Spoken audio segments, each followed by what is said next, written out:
अस्तो मां सद्गमय तमसो मां ज्योतिर्गमय मृत्युर्मां अमृतम गमय।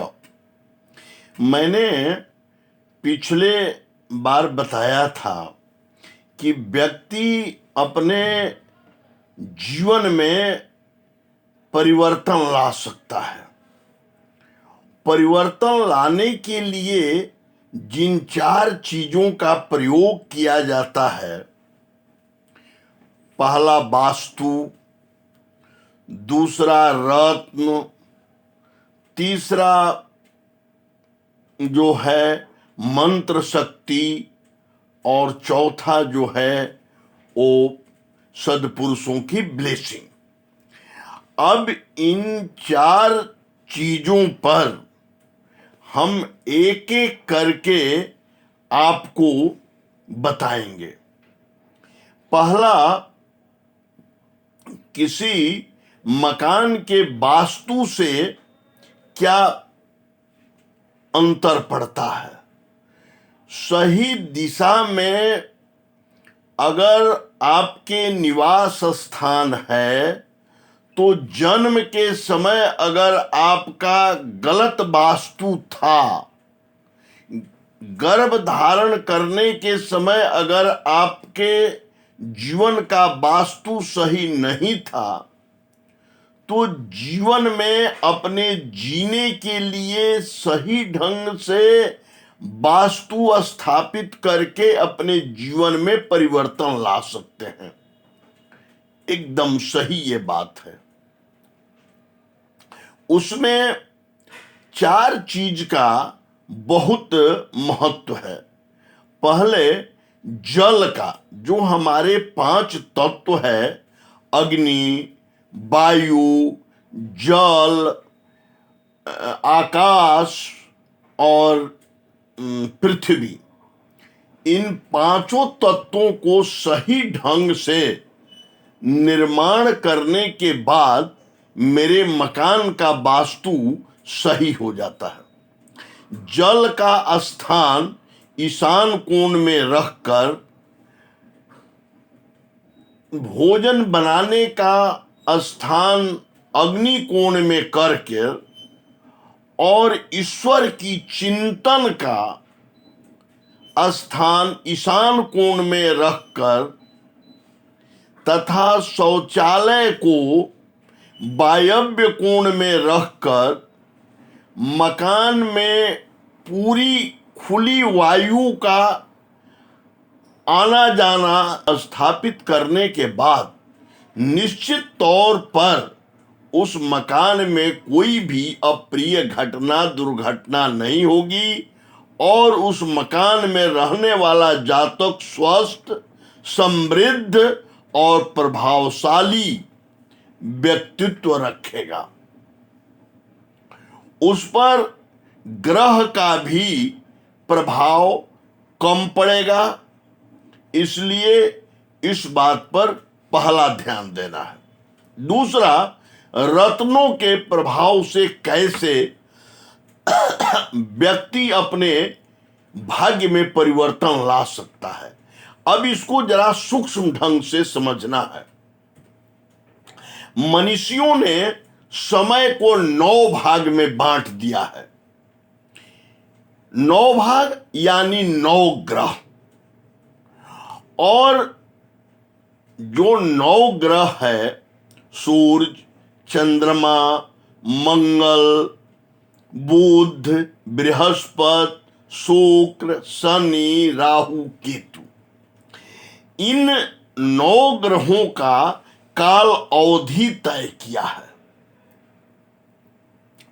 और सबसे बड़ी बात है कि जो 5 तत्व से हमारी शरीर की या जीवन की संरचना होती है या जीवन हम यापन करते हैं, उन्हीं 5 तत्व से भी ये रत्न का भी निर्माण होता है। एक बात। दूसरी बात, मनुष्यों ने खोज करके इन ग्रहों को, आत्मा को खोजा और उस आत्मा को रंग से जोड़ा कि सूर्य का आत्मा किस रंग में निवास करता है, चंद्रमा की आत्मा किस रंग में निवास करता है, मंगल की आत्मा किस रंग में निवास करता है। इतना सूक्ष्म अन्वेषण खोज करके उन्होंने बताया और देखा कि इन रत्नों के प्रभाव से जो ग्रहों का प्रतिकूल प्रभाव है वो कम हो जाता है। इन रत्नों के धारण करने और इन रत्नों के दान करने से प्रभाव को कम किया जाता है और कैसे उनको अधिक प्रभावशाली बनाया जाए इस बात का भी विचार किया जाता है। जैसे हमें सूर्य को प्रसन्न करना है तो सूर्य की आत्मा को टटोलना है और सूर्य की आत्मा का कलर क्या है, उसका रंग क्या है, उसकी पसंद क्या है। जैसे हर व्यक्ति की अपनी अपनी पसंद होती है, उसी तरह से ग्रहों की अपनी पसंद है, उसकी कमजोरी है। जैसे कोई व्यक्ति शराब पीने की कमजोरी रखता है और आप उसको शराब देते हैं तो वो आपके प्रति भावुक हो जाता है, आपके प्रति वो रुझान बना लेता है। उसी तरह से उस सूर्य के आत्मा को जब हम पकड़ लेते हैं, उसके आत्मा से यानी उसकी आत्मा जो उसका रंग है उसको हम प्रभावित करते हैं तो सूर्य हमारे अनुकूल हो जाता है। सूर्य को अनुकूल करने के लिए माणिक का कलर, माणिक का जो रंग है वो सूर्य के रंग को प्रभावित करता है। यानी सूर्य की आत्मा माणिक के रंग में निवास करता है। मनीषियों ने ऐसा बताया। सूर्य को जब हमें प्रभावित करना है तो हमें माणिक धारण करना चाहिए। अब रत्न कितना धारण करना चाहिए, कैसे धारण करना चाहिए, इसका विचार तो मनीषी से ही सही जानकारी लेनी होती है। सूर्य का अब रत्न की क्वालिटी कैसी है। आजकल बहुत तरह से नकली रत्न भी आते हैं, अब हम धारण कर लेते हैं, उसका कोई प्रभाव ही नहीं होता है। सही रत्न धारण करने से हम सूर्य को प्रभावित करते हैं। दूसरा, सूर्य मेरा अगर अवरोध पैदा कर रहा है, सूर्य मेरे विपरीत में है, तो सूर्य के वस्तु को हमें दान करना चाहिए। जैसे सूर्य का जो रंग है, सूर्य की जो आत्मा है, उस चीज को हमें त्याग करना चाहिए, बलिदान करना चाहिए, दान देना चाहिए। जैसे तांबा, सोना, अनाज में मसूर की दाल, कई तरह की चीज जो है वो गुड़, इस तरह की चीजों को दान दे करके हम सूर्य को प्रभावित कर सकते हैं। सूर्य के प्रतिकूल प्रभाव को हम नष्ट कर सकते हैं। और सूर्य को जब हमें अपने अनुकूल बनाना है तो कम से कम 3.5 रत्ती से जितनी अच्छी क्वालिटी का रत्न होगा उसके हिसाब से रत्न का वजन होना चाहिए। उसको तांबा या सोना में रविवार के दिन सुबह में धारण करना चाहिए। ऐसे होना तो चाहिए सूर्योदय के समय। दूसरा, चंद्रमा के विषय में मनीषियों ने बताया कि उसकी आत्मा, चंद्रमा का आत्मा सफेद है। चंद्रमा की आत्मा सफेद रंग को पसंद करता है, इसलिए रत्नों में मोती को चंद्रमा के लिए बताया गया।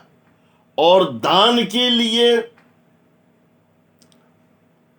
चांदी, चावल तथा उजला कपड़ा और कई तरह के वस्तु जो है वो चंद्रमा को प्रतिकूल प्रभाव को नष्ट करने के लिए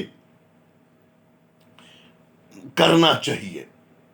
लेकिन चंद्रमा को आगे अपने अनुकूल अवस्था में लाने के लिए अच्छे मोती रत्न धारण करना चाहिए। अगर मिले तो बसरा की मोती, और बसरा की मोती नहीं मिलने पर अन्य जो आजकल उपलब्ध मोती है, बेंजुला का है या अन्य जगह का और मोती है, उसको धारण करना चाहिए। वो उसका वजन 5.5 रत्ती से कम नहीं होनी चाहिए और चांदी में धारण करना चाहिए। विशेष परिस्थिति में मोती को सोना में भी धारण किया जाता है। और चंद्रमा अगर जन्म कुंडली में पंचम स्थान में स्थित हो तो ऐसे अवस्था में तर्जनी अंगुली में धारण करना चाहिए। इस प्रकार चंद्रमा के लिए ये रत्न हो गया। तीसरा मंगल है। मंगल का आत्मा जो है वो मूंगा कलर में वास करता है। मूंगा का कलर आप देखते हैं लाल होता है, और मूंगा के रंग के अनुसार मूंगा को अगर हमें धारण करें तो कम से कम 7.5 रत्ती लेना चाहिए, क्योंकि मूंगा एक समुद्री लकड़ी है और वह घिसता है।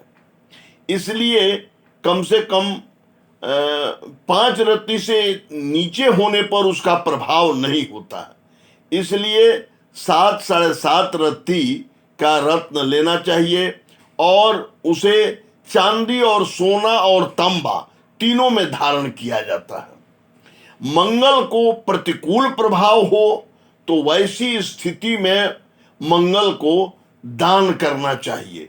मंगलवार के दिन गुड़, तांबा का पात्र, गेहूं आदि वस्तु, लाल कपड़ा दान करने से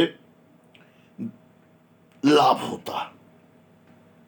मंगल का जप भी कराना चाहिए। इसके बाद बुध है।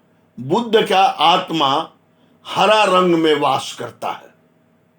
इसलिए मनीषियों ने बुध के लिए पन्ना रत्न को सेलेक्ट किया। बताया कि पाना बुध को प्रभाव को उत्तम बनाने के लिए अपने जीवन में पन्ना धारण करना चाहिए। और उसमें कई जगह से पन्ना आता है। कोलंबियन आता है, जैम्बियन आता है, कई जगह से आता है। उसमें किसी जानकार व्यक्ति से जानकारी लेकर कि किसको कौन से खान की रत्न पन्ना धारण करना चाहिए, उसे धारण करना चाहिए। उसका भी वेट 3.5 रत्ती से ऊपर अच्छे क्वालिटी का हो तो 3.5 रत्ती से ऊपर धारण करने पर काम करने लगता है। बुध को प्रतिकूल प्रभाव को समाप्त करने के लिए बुध के लिए हरा वस्तु दान करना चाहिए। जैसे अन्न में मूंग, वस्त्र में हरा कपड़ा, हरा सब्जी, ये चीज जो है वो बुधवार के दिन दान करने से बुध के प्रतिकूल प्रभाव को हम नष्ट कर सकते हैं। चौथा बृहस्पति ग्रह है।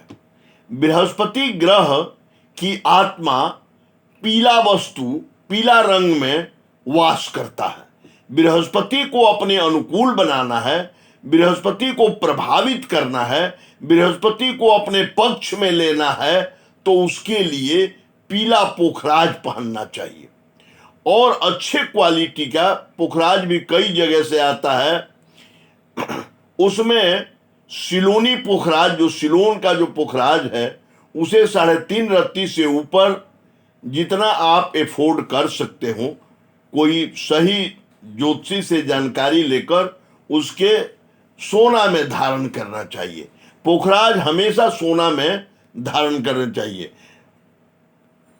मेटल में बृहस्पति के लिए सोना कारक होता है, इसलिए पुखराज को हमेशा सोना में ही धारण करना चाहिए।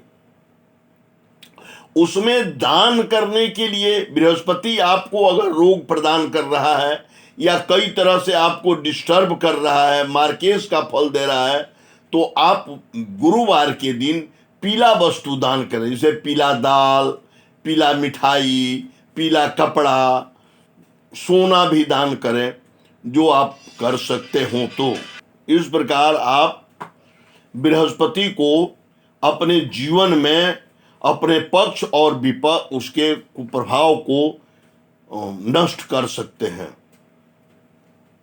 इसके बाद शुक्र ग्रह है। शुक्र की आत्मा सफेद रंग में निवास करता है। शुक्र को अपने अनुकूल बनाने के लिए यदि आपको शुक्र आपके कारक ग्रह है लेकिन जितना आपको फल देना चाहिए नहीं दे रहा है, तो ऐसी स्थिति में शुक्र के लिए हीरा धारण करना चाहिए।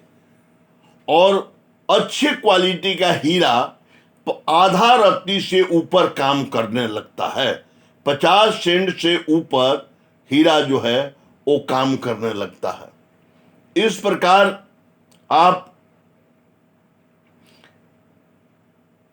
शुक्र को अपने अनुकूल ला करके अपने जीवन में शुक्र का अच्छा फल प्राप्त कर सकते हैं।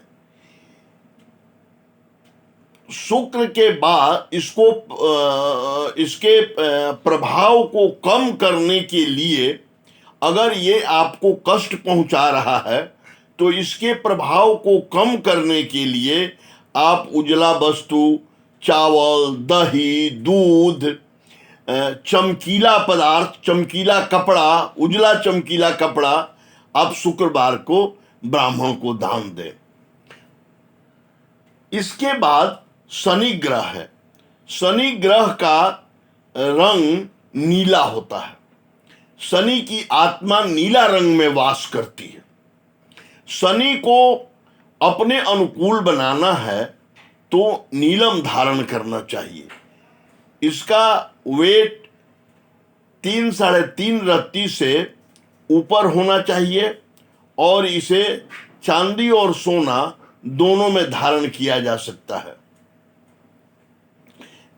नीलम बहुत विशेष परिस्थिति में बहुत ही जानकार व्यक्ति से जानकारी लेकर धारण करना चाहिए, क्योंकि इसका प्रतिकूल प्रभाव भी अधिक पड़ता है। बॉडी में नीला रंग की कितनी जरूरत है ये जानने के बाद ही नीलम धारण करना चाहिए। इसको शनि के प्रभाव को कम करने के लिए शनिवार के दिन लोहा, नीला रंग का कपड़ा, 7 प्रकार के अनाज और कई तरह के अन्य वस्तु दान करना चाहिए। उससे भी शनि के प्रतिकूल प्रभाव कम हो जाता है। इसके बाद राहु ग्रह है और राहु का रंग जो है गोमूत्र का रंग होता है, यानी राहु की आत्मा गोमूत्र में वास करती है। तो राहु को अगर हमको प्रभावित करना है, राहु का लाभ लेना है, तो हमें सिलोनी गोमेद धारण करना चाहिए। इसका वजन कम से कम 5.5 रत्ती और चांदी में धारण करना चाहिए। इसको दान करने के लिए काला रंग का वस्तु और तेल, मूली, कई तरह के वस्तु है जो जानकार व्यक्ति के द्वारा लेकर शनिवार के दिन दान करना चाहिए। साथ ही राहु को शांत करने के लिए कुत्ता को भी खिलाया जाता है। कुत्ता को भी खिलाने से राहु ग्रह शांत होता है। इसके बाद केतु ग्रह है। केतु ग्रह का रंग बिल्ली की आंख की तरह, कैट्स आई बने, उसका जो आत्मा है वो बिल्ली की आंख में वास करती है। इसलिए उसके लिए शुभ रत्न कैट्स आई है, लहसुनिया। उसको कम से कम उसमें कई क्वालिटी के लहसुनिया आते हैं, धूम्र खेत, कनक खेत, कई बर्ड के आते हैं। तो उसमें सही ज्योतिषी से राय लेकर कि किस व्यक्ति को कौन सा वर्ण का लहसुनिया धारण करना चाहिए, और वह 5.5 रत्ती से ऊपर चांदी और सोना दोनों में धारण किया जाता है। और केतु ग्रह अगर आपको कष्ट दे रहा है तो उसकी शांति के लिए आप केतु के पदार्थ को दान करें, जैसे कूश की चटाई, 2 रंगा कपड़ा, उसमें 4 प्रकार के अनाज, मूली पत्ता समेत, तिल, कई तरह की चीज जो है, वस्तु है, उसको दान करके हम अपने 9 ग्रह को अपने अनुकूल बना सकते हैं, उसका लाभ ले सकते हैं। और जो प्रारब्ध के कर्मों से मेरे विपरीत है, जो मुझे कष्ट पहुंचा रहा है, उसे हम शांत कर सकते हैं और उसको अपने पक्ष में कर सकते हैं। जैसे कोई व्यक्ति हमारे विरुद्ध में षड्यंत्र रच रहा है, लेकिन उसके साथ हम संधि करके अपने पक्ष में कर लेते हैं और मेरे पक्ष में खड़ा हो जाता है और हम बलशाली हो जाते हैं, उसी तरह ये ग्रहों को इन रत्नों और दान की प्रक्रिया से उसके आत्मा को अपने वश में करके उस ग्रह को अपने अनुकूल हम बना लेते हैं।